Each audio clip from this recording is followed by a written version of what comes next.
First time ಈ Jolo chip challenge ತಿಂತಾ ಇರೋದು. ₹5 ಒಂದು ಚಿಪ್ ಇದೆ. ಪ್ಯಾಕ್ ಮಾತ್ರ ಸಖತ್ತಾಗಿ ಕೊಟ್ಟಿದ್ದೀನಿ. ನೋಡ್ಬೋದು ಗೈಸ್ ಇದು ನೋಡ್ಬೋದು ಎಷ್ಟು ಮಸಾಲೆ ಹಾಕಿದಾನಂದ್ರೆ ಇದ್ರ ಮೇಲೆ. ನೋಡ್ಬೋದು ಗೈಸ್ ಈ ತರ ಚಿಪ್ಸ್ನ 2 ಪೀಸ್ ಮಾಡ್ಕೊಂಡಿದ್ದೀನಿ. ಇದ್ರ ಮೇಲೆ ಖಾರ ಪುಡಿ ಹಾಕ್ಬಿಟ್ಟು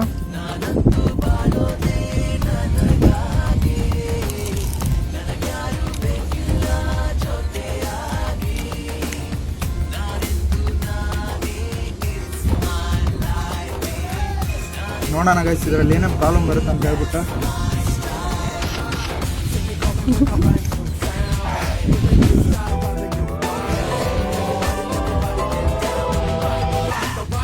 ನನ್ನ ಕೈಲಾಯ್ತಾ ಇಲ್ಲ, ಅಯ್ಯೋ ಅಣ್ಣ.